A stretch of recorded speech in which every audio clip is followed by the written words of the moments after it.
Will you please stand with me to say the Pledge of Allegiance and have a moment of silence, please? I pledge allegiance to the flag of the United States of America and to the republic for which it stands, one nation, under God, indivisible, with liberty and justice for all.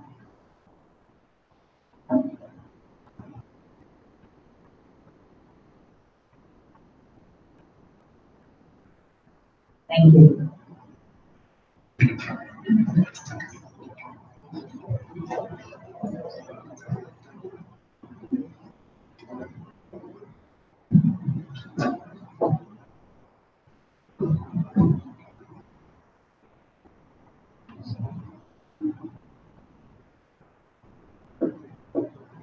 Okay, I need a motion to approve the agenda. Make a motion to approve. All in favor? Aye.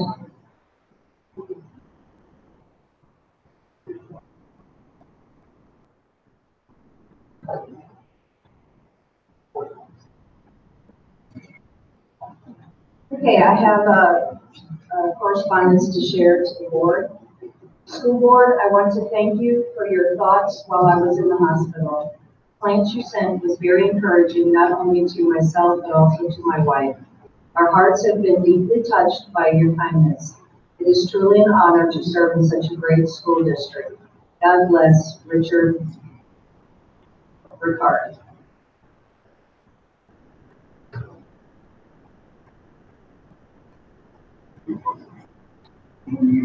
Yes, Mr. Hughes, you have something?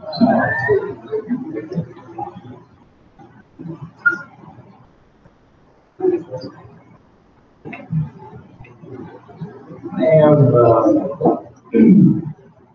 excuse me, I have here just a bit of information regarding a Nog-Nosker alumni and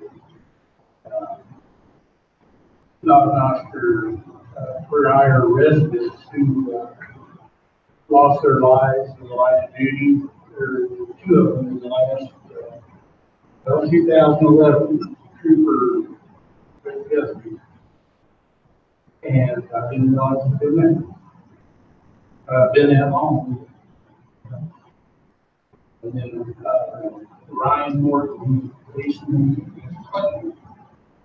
who was shot fatally recently, and I'm just gathering information and doing some research to find out if the proper channels can be addressed to place a plaque in memory of those two individuals in the school district, and the cost and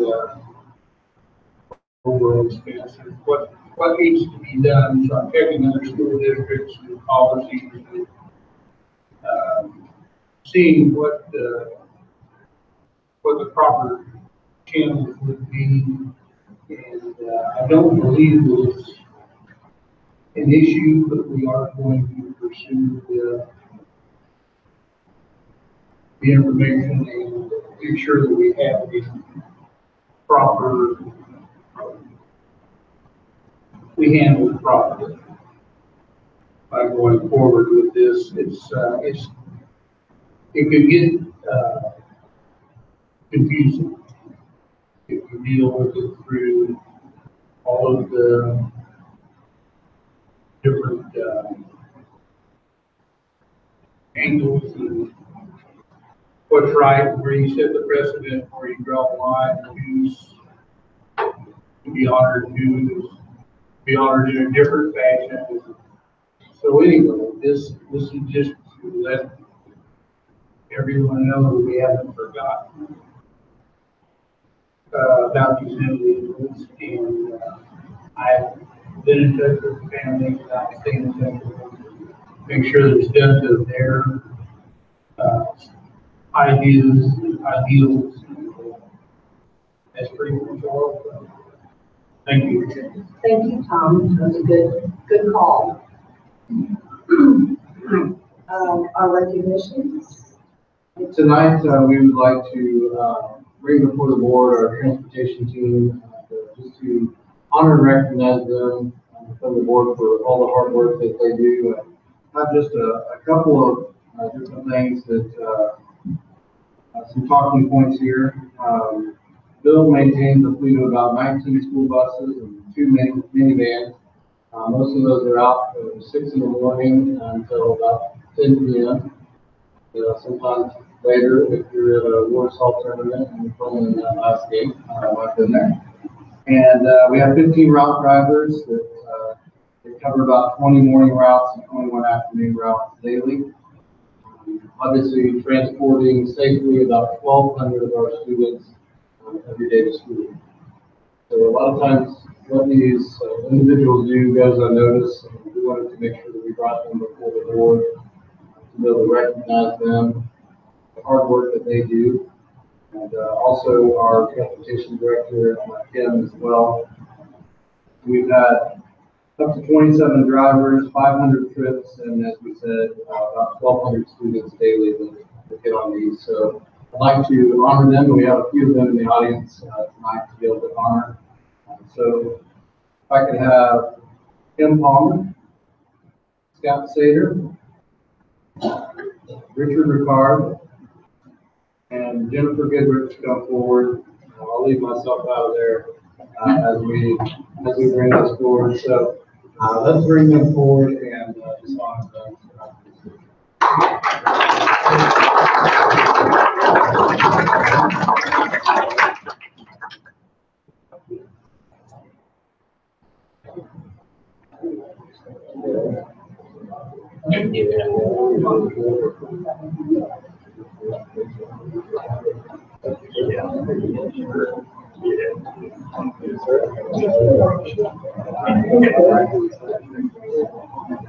Thanks, sir.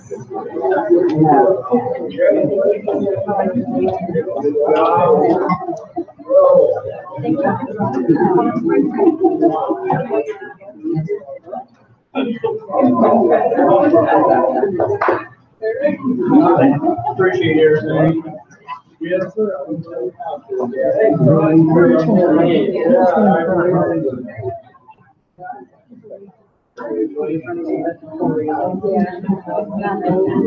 Get our drivers to all step forward up on the front row, and we'll maybe fill in back behind.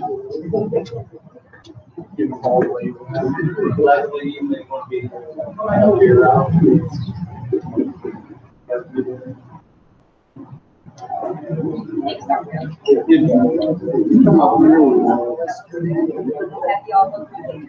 There, down the seat next to the painter.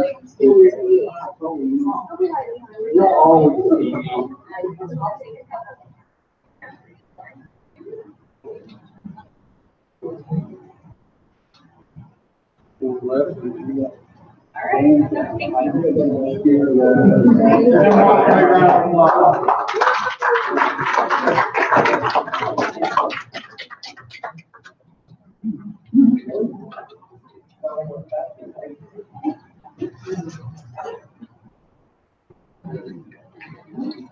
Okay, it is time for our Whiteman report.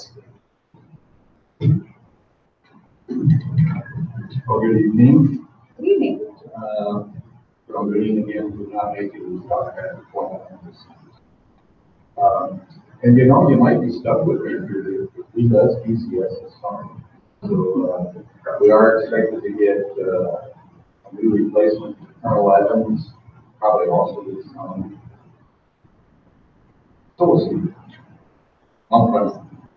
We're going to have Diane Monday talk about a couple items that she's the expert in POC on, so it's appropriate that she do that. But I had one other issue. I was contacted by Wing Plans, XP. In the past, I guess we did do an active shooter exercise at the White Elementary, not while school. Good thing to be doing, and Colonel Gooding would be very much interested in the form of cop and south. We had prior to them. So there's a POC that can be given. I could make sure that the expert gets to strategic plan. Turn that to Principal Jessica Stewart, and then we'll coordinate with her. Okay.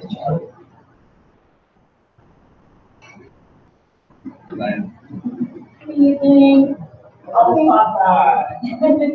I just wanted to remind everyone that April is the month of military child, and we really appreciate all the support and everything that the district has given us.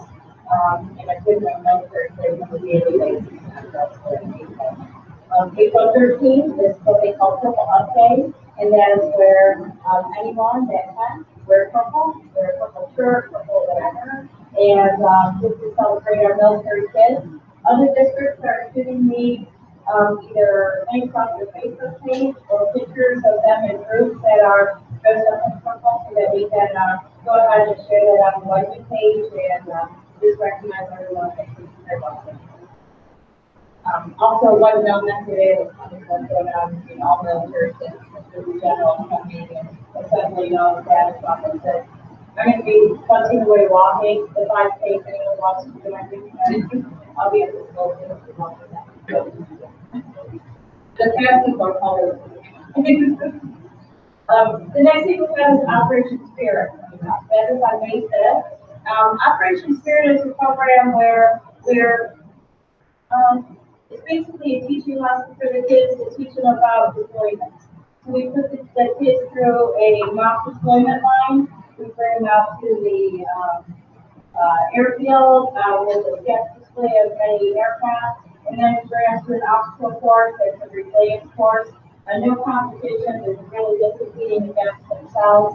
There's also a tent sitting there where they can try on the vest, they can get the war paint on, they can crickets if that's what they want to do. So this is kind of a fun event. Last year we had 3 teachers from the district from here join us. So we do have 5 slots that we can decide this year. If any of the teachers or any districts want to join us, just get a hold of me, Dr. Wheeler, whoever, and we'll be sign up. And you don't have to eat crickets if you come.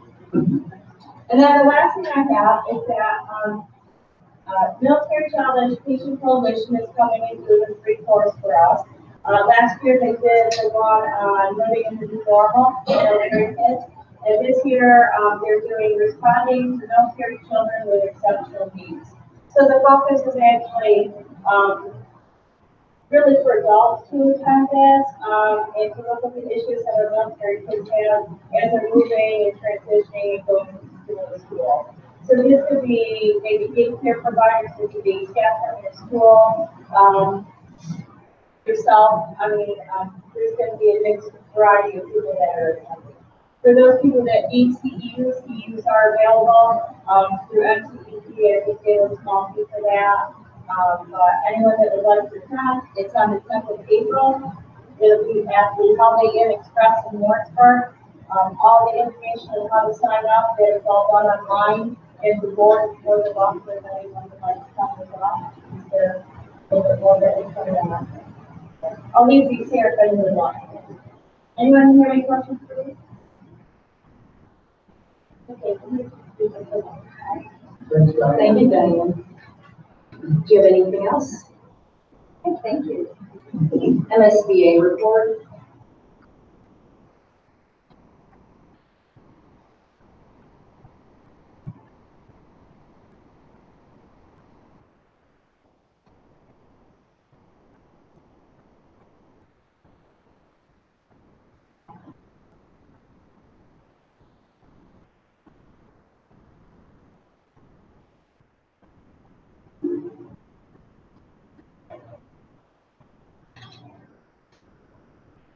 Hello, everyone, and welcome to the Missouri School Boards Association Board Report for the month of March. We thank you for the opportunity to share some news and information during a few minutes of your board meeting. We begin with a look at school safety in the aftermath of a series of school shootings this year, including the tragedy at a Parkland, Florida high school last month that left 17 students and adults dead. School leaders and school safety officials throughout Missouri and the nation are now reevaluating district safety plans and discussing ways to ensure our schools remain among the safest places for our students, teachers, and staff. MSBA's Center for Education Safety offers what's called behavioral risk assessment training that's designed to help school officials identify and get help for troubled students in order to prevent tragedy. Amy Bledsoe is an education safety coordinator for MSBA Center for Education Safety, and she says the training is designed for teams within a school district who then set up a formal process to help students and staff report concerns. So you have your team members who are trained, but anyone can bring information to either the team or to another faculty or staff member. Say a student wants to bring forth something that they're concerned about, then they would tell a teacher or a coach, whoever they're comfortable with, and that person would relay the information onto the administration of the team, and then the team gets to work and identifies the situation. They go through some interview processes and figure out really what's needed in that situation and then what steps to take. The Center for Education Safety is the only statewide school safety organization in Missouri, and is supported and operated by the Missouri School Boards Association. Contact the Center for Education Safety if your school district is interested in the behavioral risk assessment training. More than 250 school board members and administrators attended the recent MSBA Legislative Forum in Jefferson City. They heard updates on legislative issues related to K-12 education pending before the General Assembly, including House Bill 2200, a measure designed to give school districts greater flexibility to develop schools of innovation. Those schools could include a curriculum, delivery method, or instructional model different from traditional schools. School districts would have the opportunity to seek a waiver from any state rule or regulation as a barrier to developing such a school. MSBA has worked closely with State Representative Sean Rhodes of West Plains to develop the bill. He told the audience at the Legislative Forum it's important to encourage even more innovation in public schools than currently exists. For some reason, we want to throw away a system that works, that's been overregulated, with a different system that's proved it doesn't work.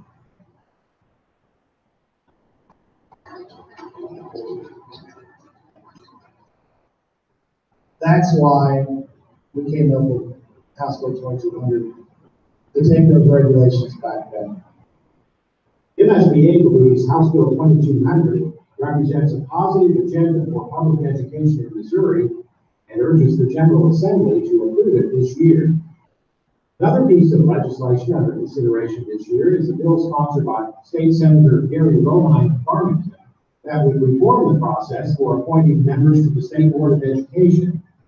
Senator Romine is the chair of the Senate Education Committee, and he told those at the Legislative Forum the bill is needed in the aftermath of Governor Biden's recent appointments to the State Board that resulted in the removal of Martin Van Diemen as Commissioner of Education back in December. It takes all of us, though, to make sure that our voice is heard and that people understand the flagrant abuse of power that we've seen over the last several months in trying to build a state board of education to do the bidding of one individual is wrong on all levels, and we have to put a stop to it, and that's what we're going to do. The State Board of Education continues to be unable to conduct any official business since it currently has only 3 of its 8 seats filled. Governor Biden withdrew and then renominated his 5 appointees to the State Board after the General Assembly convened in January. That move gives the State Senate additional time to confirm the nominees, but it also means the nominees cannot serve on the State Board of Education until they are confirmed by the Senate. Senators from both parties have expressed opposition to confirming the 5 nominees to the State Board. Following presentations on legislative issues, board members and administrators attending the Legislative Forum had the opportunity to visit with legislators from their home areas at the Capitol. MSBA's Executive Director, Melissa Randall, urged members attending the forum to ramp up their advocacy efforts for students in our public schools. She said part of that involves ensuring that legislators and others see the great work going on in our schools. Make sure they don't just hear from you when you're bragging about a bill, but they hear from you about the great stuff that you're doing in your school. Show them. Show me state, show them your schools of innovation, show them your innovative programs, show them what you're doing with our students with disabilities. Bring into your school plays and all of the different fantastic things that we're doing in our schools, because their picture, what they're being fed is not the truth. Speaking of innovative programs, a feature of the Legislative Forum this year was the second annual Student Showcase. Students from more than a dozen school districts set up displays in the Capitol Rotunda to show off some of the unique programs offered to students in their district. We thank all the students who participated in this year's Student Showcase. MSBA also will be hosting a Student Showcase during this fall's annual conference. MSBA spring regional meetings are coming up in April and May. Meeting is held in each of MSBA's 17 regions in the state. It's a great opportunity to network with your colleagues from your area of the state and share ideas. Topics for this year's spring regional meetings will vary by region. You can find out more about your regional meeting and register for the meeting by visiting the MSBA website. That's it for this month's edition of the MSBA Board Report. Thanks for allowing us to have some time at your board meeting, and so long from Columbia. Okay, principal and director reports are on board docs for you to read. Next up is the superintendent report. Good evening, everyone, and again, for everyone in the audience, thank you guys for coming in to be with us tonight. Glad to see you here. I'm going to follow up on a couple of things from our Whiteman report. I did notice that we did an active shooter round with the Whiteman Security Forces in September, but I think this is maybe a different scope. But we annually complete those with the security forces, and we'll still have you guys touch base and make sure that we carry out the intent on that. And then also for Month of the Military Child, I know I want to again thank our principals for all the activities that they put together in the buildings, and we look forward to celebrating April with our over 1,000 students that are military connected to Whiteman Air Force Base. On the exceptional needs offering, I think there were 50 slots available for that session. I know that Dr. Rollison secured 7 staff members that will be attending, but certainly if the board would like to attend, or if you know of anybody that would like to attend, we would invite them to come in and do so.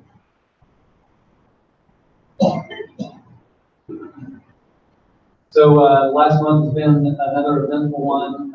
As Member Hughes mentioned, we honored the passing of Clinton police officer and former Malvern student Ryan Morton, who was laid to rest in Malvern this month. Hopefully, we will carve out a path that allows us to pay tribute in a timeless manner for Officer Morton, as well as Officer Guthrie, who was also lost in the line of duty. Weather-wise, we're glad to see the sunshine, and unless something out of the ordinary happens, we should be good to go on our schedule to wrap up with the regular term before Memorial Day, which will allow us to roll right into summer school. We do have plans currently, if that holds, we will use the last month of June to complete some teacher professional development to get us a jump start on next year, and that PD is tied into our current MCAS grant for Military Child Academic Support Program. We also have a Leader in Me that will be conducted during that time, which is a new leadership development program that will be occurring in Malvern Elementary and Whiteman Elementary School. You'll hear more on that next month, as I believe our principals have a more formal presentation ready for you. I also want to just take a few seconds to jump over to this side up here. This is the launch page that came out today for our Malvern mobile app. I want to thank Ms. Kim Grant for all of her work in getting that done. So if you want to stay connected to Malvern and a variety of one-click links, then download that app onto your mobile device. And we're excited to have that in place. That was a follow-up to our new website. And certainly we hope to promote that out with our families once they get orders that they're heading to Whiteman Air Force Base. Last month, I enjoyed representing Malcolm Oscar with the Military Child Education Coalition, Columbia University, Silicon Valley Educational Foundation, and the Chain Zuckerberg Initiative. The meeting was held in Dallas, was focused on strategic transition services for military connected students who PCS frequently. That group is set to reconvene in Washington, D.C. Last week of July, just prior to the Military Child National Training Seminar. So we're excited about the work being done at that group and thank the Chain Zuckerberg Foundation for funding those activities. This month also enjoyed representing Malcolm Oscar at a national partnership meeting with a company called Edmentum. Edmentum is a nationwide leader for digital learning. I was invited to talk about the STEM story here in Malcolm Oscar and our strategic partnerships, which have led to kind of some of the success stories that you guys have heard. I'll also talk a little bit later about Edmentum as well. Just returned early this morning from Washington, D.C. At the Spring NAFIS conference, and I can tell you Impact Aid is a top tier discussion in D.C., just like here at the state level, where there's an effort to move public funding to support private vouchers and private schools through Senate Bill 612. There's also a group at the national level called the Heritage Foundation, who is partnering up with Betsy Ross to go after Impact Aid at the federal level as a pool of money to support private schools and vouchers, which they're calling educational scholarships. So over the last couple of days, I was very pleased to report that following meetings with Senator Blunt's office, Senator McCaskill's office, and the offices of Representative Hartzler, Smith, and Graves, I'm pleased to report back that all of those folks have pledged unwavering support for maintaining Impact Aid to support our military families. So if you get a chance to send a thank you to those folks, we would certainly like you to do that. I know that our representatives have signed on to a bill with FY19 Impact Aid that calls for an additional $52 million in funding, and we did get pledge of support from both Blunt and McCaskill to sign on to the Senate bill next week. So we feel good about that, but it's certainly a focus of concern, and we continue to advocate. I joined last meeting yesterday was with NAFIS leadership, and myself and another superintendent from Washington State met with folks from the Committee on Education and Workforce Development, and basically just told our story. So that's kind of the big meeting. It was very busy but very productive. And I want to kind of go back to what Melissa Randall said on the video at the state level about telling our stories. I talk to our teachers regularly about telling their story and kind of putting faces and names and pictures and stories with what we do in education, because the stories, just like she said, the stories that are being told by the Heritage Foundation about what is really going on in public education are very selective stories that lend to their agenda, but we have so many other good stories to tell. And I know Ms. Barnes does a great job with covering her program. I've seen lots of good positive activity on social media, and we appreciate that, and certainly don't hesitate to contact or to tag your elected officials in that, let them know as well. So that is that. Last but not least, some unfavorable information. We didn't receive notice a couple of days ago that we did not receive our $4 million emergency construction grant. There were over 40 applicants. We were listed down to 22, and out of that, 8 were funded. Unfortunately, Malcolm Oscar and Waynesville were not on that list. So we will definitely pursue that again in 2 years from now when it comes back around, but we will not fund it this time. So if those 22 are off and we stay consistent with the needs, then we hopefully will have a much better shot at getting that funding next time.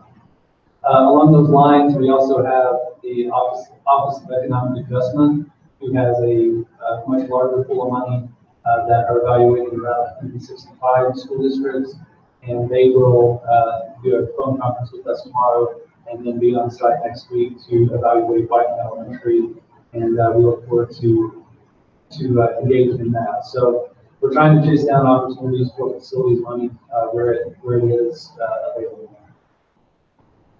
Along those lines, the MCAS grant that we received last year, we just received notice that it will be available again this year, and that'll be another 1.25 million that we will be pursuing. That is going to be focused on basically the Senate Bill 2200 that you heard in terms of new opportunities for learning. We're focusing a portion of this round on digital learning. The Edmonton company that I mentioned is a leader in digital learning for students, and they have two programs that we will be writing into that grant. One is called Ed Options Academy, which will offer high school digital learning options that has a wide variety of elective credits that we can pursue and bring to our students. It also will tie up with our Homeschool Connection initiative to try to seek out opportunities to partner with our homeschool students. And last but not least, if open enrollment does happen to come to pass, then we will be ready to do some outreach there as well. They also have a diagnostic and personalized prescriptive educational lessons through their K-8 Direct program, which we will also be writing into that grant. And last but not least, Leader in Me that you heard about earlier included as well. So we feel good about our opportunity to successfully pursue that grant again this year. Enrollment numbers by building, Mount Auster Elementary is 371 with a 92.6% attendance. Mount Auster Middle School 469 with 93.71%.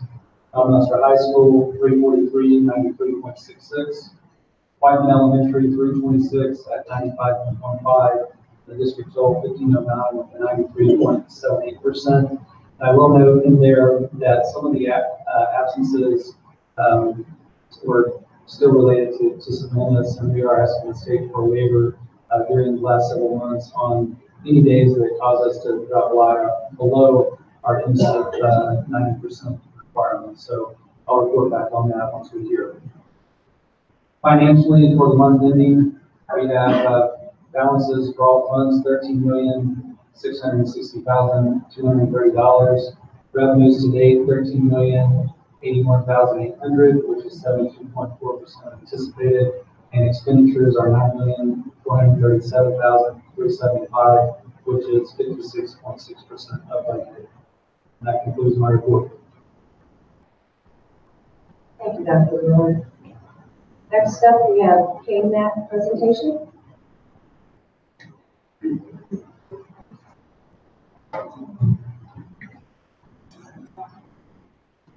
We're getting some order together. First of all, we'd like to recognize the students from FCCLA that will be representing us at nationals. So, ladies, if you'd like to come forward.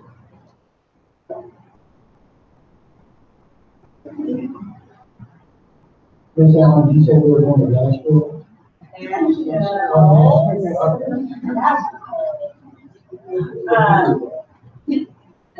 What's the best way for them to talk to one of you right here so they can see you? I would line up here. Does that work? That works. Line up there and talk to them.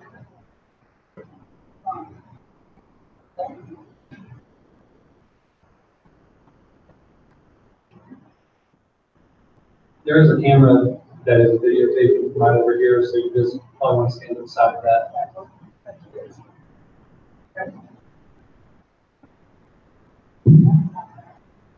Well, hello, good evening. I'm Lauren Hagel, I'm a sophomore. I'm Michaela Hobson, and I'm a junior. I'm Elizabeth Atkinson, I'm a junior. I'm Shelby Morrison, I'm a sophomore.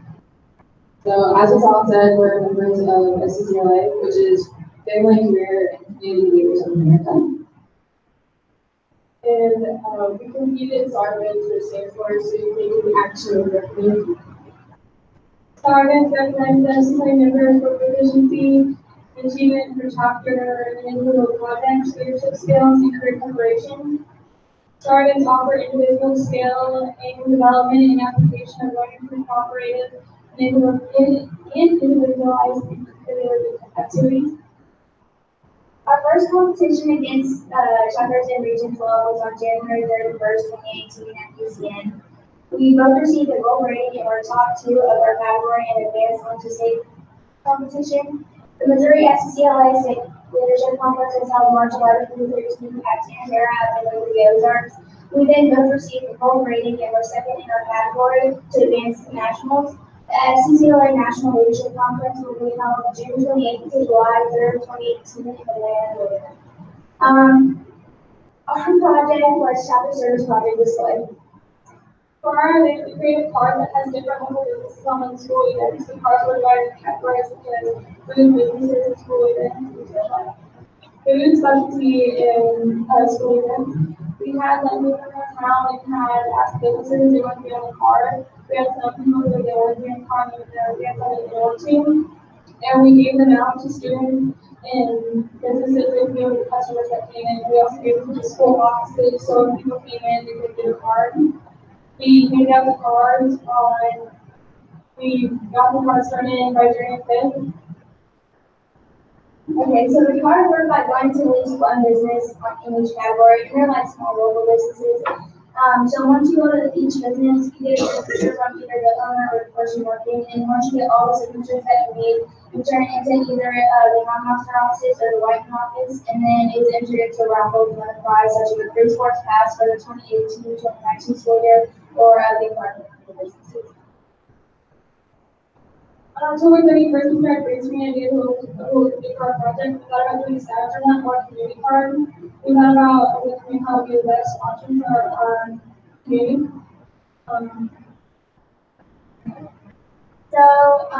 We first established the need of our community through the involvement of community members to become small business customers. And small business owners are an integral part of the community in which they want to work, and research shows that small business owners are more likely to a personal relationship with their customers. For the scavenger hunt, we went around town and asked small businesses if they want to be on the card. We asked the original people, original businesses, and they said they want to be on the card. We asked more businesses in our town, so we had more other businesses. And we had the keeper the scavenger hunt had questions about the businesses on them, and once they had businesses at the top of the paper, and the people listening had to go around town and figure out which businesses match the question. We had SCA members looking at all the businesses, so they could go in, we'll be able to go and have things on the data from them. We also have cookies there, so we'll be able to have cookies as I mentioned. Okay, so then after they put out scavenger hunts, then there was also another drawing. So after it was on the same day, it was on March 3rd. It was a Saturday, and so we had all day. So whenever they turned in their scavenger hunt, they were entered into another raffle to win a prize. So there was more gift cards and another sports pass. And so we called in and asked them where they'd like us to drop off their prizes at. So most of them had students up to school, so we just dropped them off at the school offices. And then after that, we went to nationals, and we're still trying to figure out and get ideas about what we want to be doing to our projects. So Shelby and I worked together on a different project. Ours was about sports nutrition. So it was where we used our family and sciences skills to plan and develop an individualized nutrition plan to meet the needs of a competitive student athlete. And one of the requirements was to base it on one individual student. So we chose Kate Everts, who's a freshman. She plays softball, basketball, and track. And so we had to use her height, her weight, her activity level, and we created a nutrition plan. We planned breakfast, lunch, and dinner and snacks for 3 days. And we also gave her a hydration plan to ensure she was drinking a correct amount of water. And when it was time for us to go to regionals, we went to UC and competed in front of 3 judges, and There's 5 teams that we competed against, and at the top 2 are 3 of these ones to state. And for our preparing for state, we kept everything the same, and then the thing that we added on was Caitlin actually did our meal plan, so for 3 days she bought all the things she needed, and we kept it for her and reviewed it to her. And she tracked everything else that she needed. So from there, we went on to state at Tantera, and we competed against 10 other groups this time. And we again got a gold rating, which meant we got between 90 and 100 points. And we weren't the top in our categories, which means we had one chance to beat the others to go to nationals. So we got it. And so now we're trying to track and plan what we need to improve to go to nationals as well.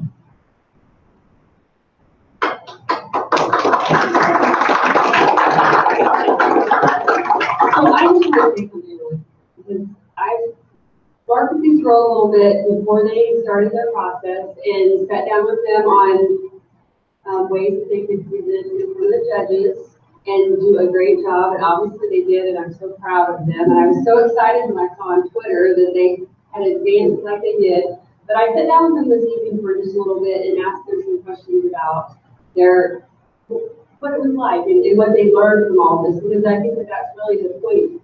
A lot of what's behind what they're doing here. And so public speaking, they hadn't done public speaking before until now, and now they're standing in front of the board, being videotaped for YouTube, so that they're talking about their experience. And also one other big one that I could work on myself is time management.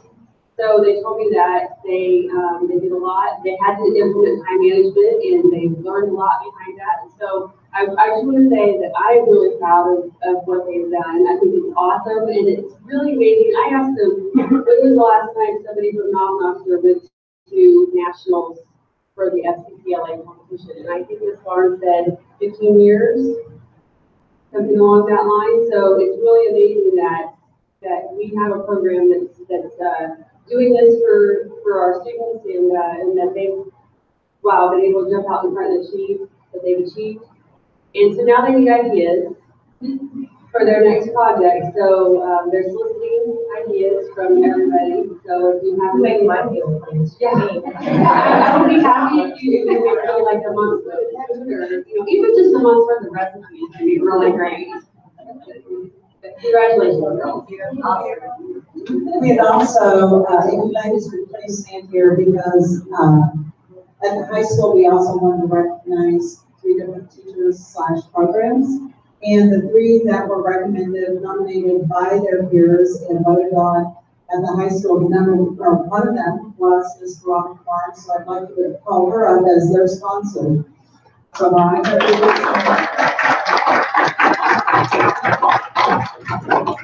know that 14 years that I've been at the high school, FCCLA has not gone to nationals.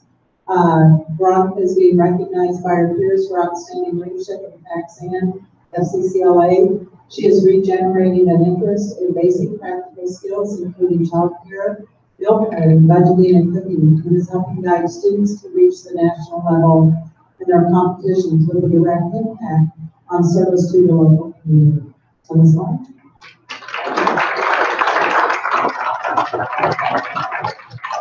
The other teacher I'd like to call up is Mr. Johnson.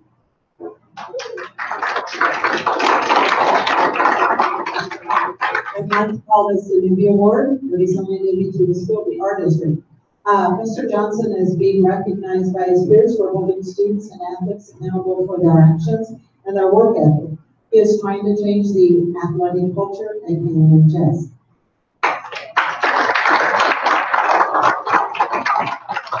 Last but not least is Mr. Basinger.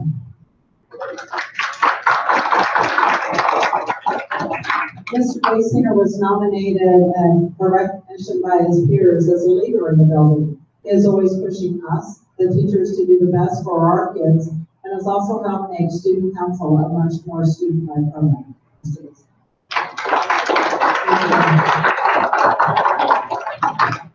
Can you get a shot? Come on, here, Russell. Thank you, Ms. Allen. Thank you for everything you do. You all of you. students and teachers. I'm gonna bring on those girls a little bit, like you were saying with the, their program, is that they really help drive people down to the downtown community with their efforts and their cards. And that's been an exciting connection between the school and the businesses. I think the businesses appreciate it greatly.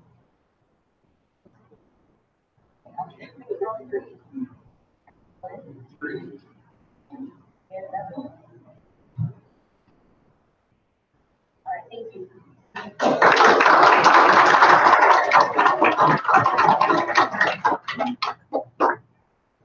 Pretty awesome. Congratulations. Okay, I need a motion to approve the consent agenda, please.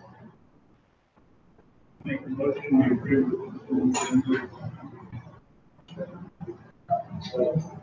All in favor? Aye.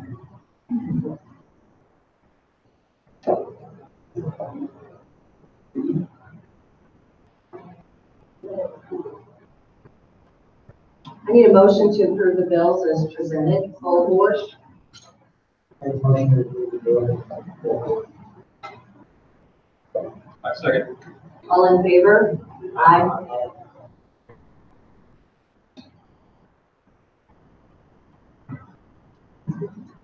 Next up is the health insurance renewal rates. This is the first reading for information only. Included in the packet was our NEUHP consortium renewal rates from this year as compared to last year. We have provided this to our all of our employees and our bargaining unit, and have actually met today with our teachers to kind of go over the rate plans and do a question and answering session. We appreciate Matt setting that up for the opportunity to speak with them. I'll jump right to the punchline on this.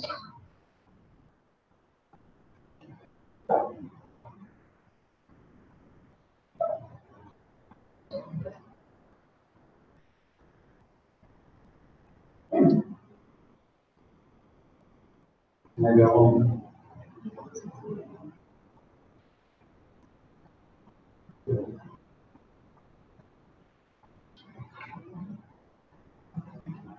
So this is just an Excel sheet showing what the board's contribution rate has been over the last couple of years. You can see in 15-16 it was $6,480 per year. In 16-17 we jumped to $6,924, and then this current year is $6,984. The proposal for renewal this year was a global increase of 8.5% for all plans and a 13.5% increase for the 4,000 HSA, which would be a $732 increase from the prior year per employee, which will bring the board's contribution rate, if we maintain the current level of service, to $7,716. A couple of things that, again, this is something that we're in the middle of negotiating with our bargaining unit. Of course, that the bargaining unit represents only our teachers, and this also affects all our classified employees as well. So the total increase, if the board were to stay with the current level of service, would be right around $150,000, which would be an annual recurring increase. And that is to maintain the $2,500 PPO, to remain at 100% board paid insurance at the current rate of contribution at the $6,984. The board, or one of the options that we are discussing, is the PPO 3,500, which would come in at almost identical. So I think there's about $30 difference in cost between that plan and what we're paying this year. So right now there are about 50 employees that are on the $2,500 PPO, and we have 178 employees in the plan. So there's about 120 other employees that are choosing to take a different plan.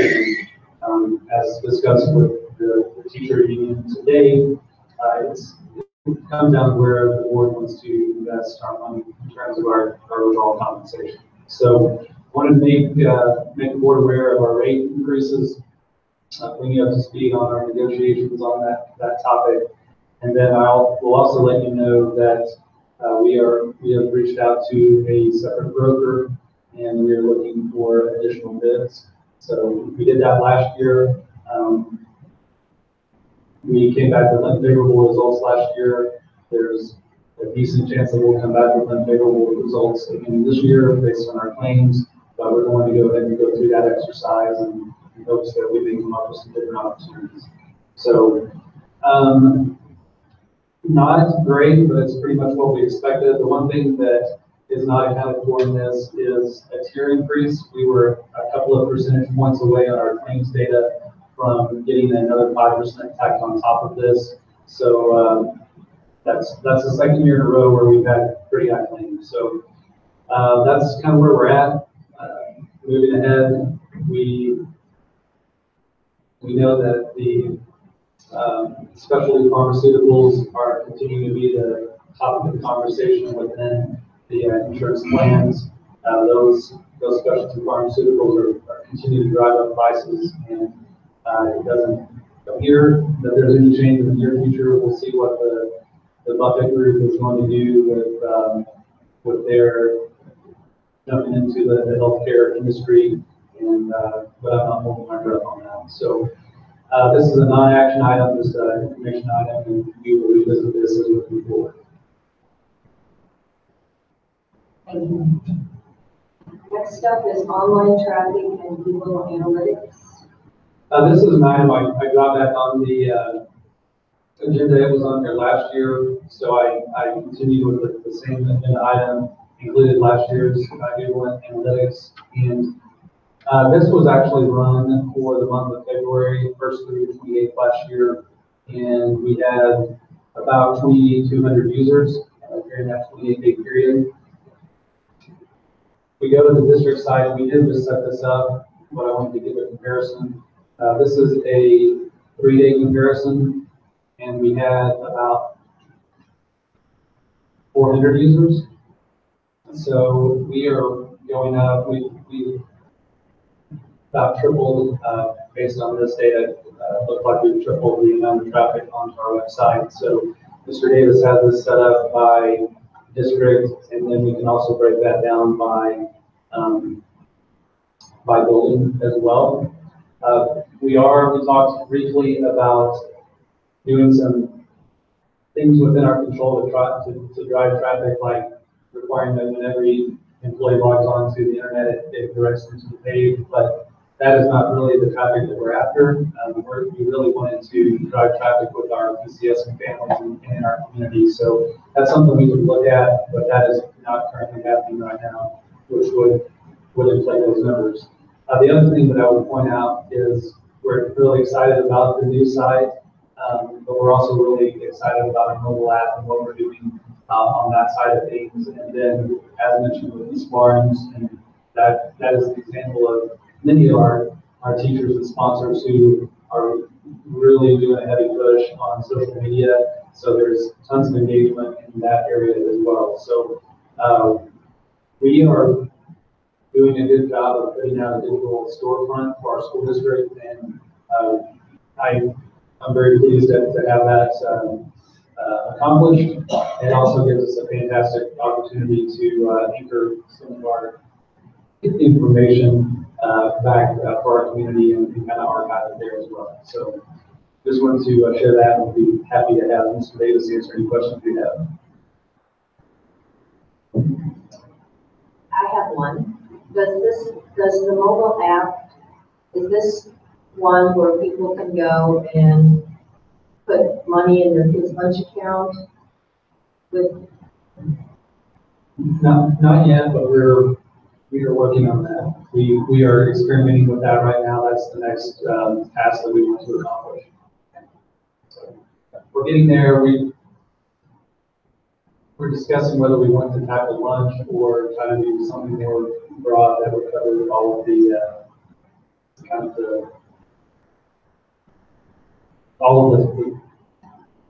the fines and costs that are associated with the students. But yes, we're tracking that. Thanks for asking. Okay, next up is lease purchase payment. This is for information only. This month, we will be paying our debt, second debt payment for the year, first for this calendar year. And I just wanted to provide our debt service schedule. This is from start to finish on what we owe on that 2013 series lease participation. What I want to also do, I don't know if you guys can see that very well. Right here on the new fund, I know we've talked in the past about paying down some of our debt. I just wanted to point out that these are the interest rates that we'll be paying on our debt as we go down. And I wanted to point out that, and then also let you know that we're starting to see some traction in our CD opportunities. You can see a 365-day CD is paying out at 215. So we're to a point now where holding on to that money made sense in terms of giving us more flexibility with the interest that we can pull off of that. We also have talked with Equity Bank as well, and I've actually begun sharing this rate sheet with Equity, which is obviously our local bank that we bank with, just so that they can see what other opportunity is out there. So moving ahead, we will probably go ahead and formally seek rates out and look at the possibility of dropping some money into CDs. As mentioned in my formal comments, we were wanting to hold on to that money as potential match money for our emergency construction grant, but now that we didn't get that, we may look at opportunities to go ahead and invest that and get some return. And we'll look into that and bring that up for the board vote in the future.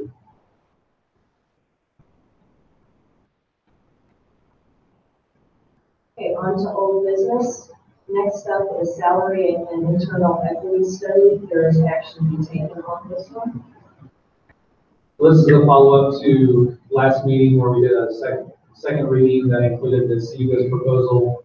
We discussed through that and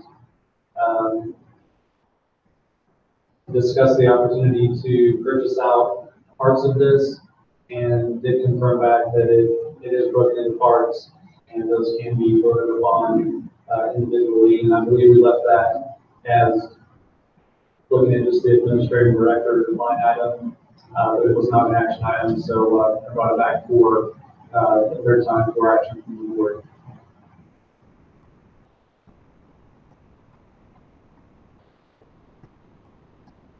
Sure, there's an action item. Yes, sir. Do you get any of the clarifications that we discussed last?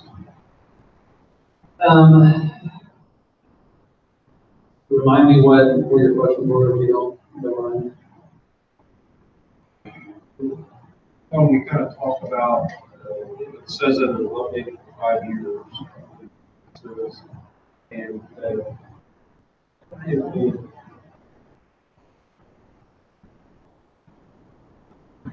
it updated for 5 years, and then also get like the deliverable what we've done. Discuss that. They did say that their commitment was that they would update for that term on those items that we pursued. So, is this based on the number of administrators that we have currently? Yes, and directors.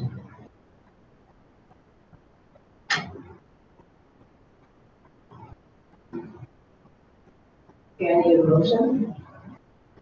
I make a motion to approve this salary approval.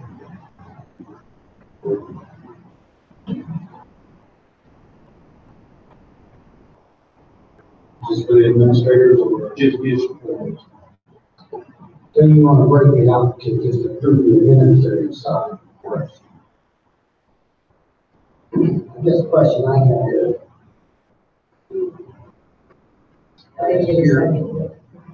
I'm sorry.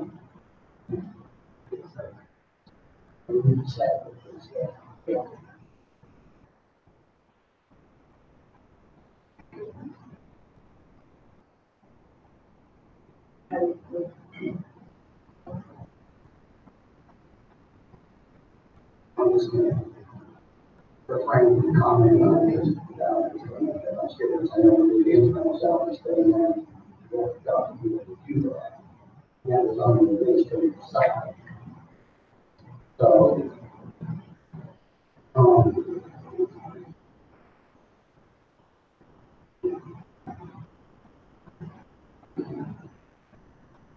all right.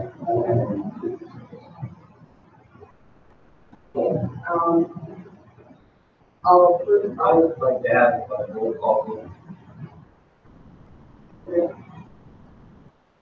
I roll call.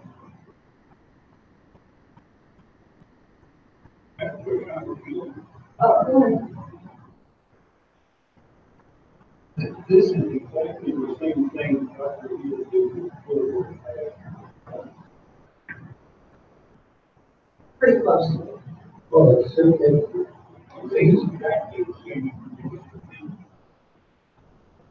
I don't believe so. For several reasons. One, it's going to be an independent company doing that, and not.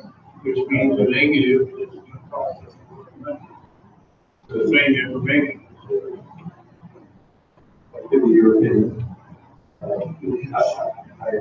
I believe that it's important to have some third parties who will pull data, not just from the source, Dr. Wheeler, that we agreed on, but they are going to into the private sector and pull some data points for validity, because we have lost some of our personnel to basic employers. So something else that will give the board information on certain positions that equal. And, That's very pertinent. Can you give the example of who you lost your business that was an educator? I don't think we probably should mention I names. won't do that here. I'm just curious if there was an example, if I'm not aware of the situation, recent memory. But just my opinion. I think we should move forward with the close. So are you a yay or a nay? No. I'm gonna be an A. No.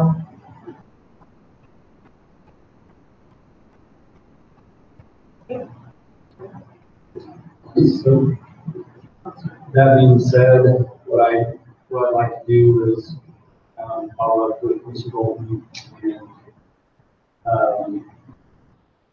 see if there, we can vet out what was missing out of what I did, and we'll try to bring that forward.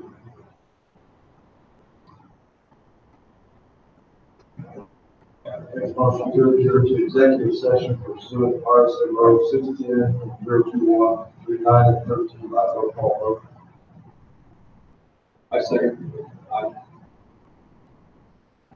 Aye.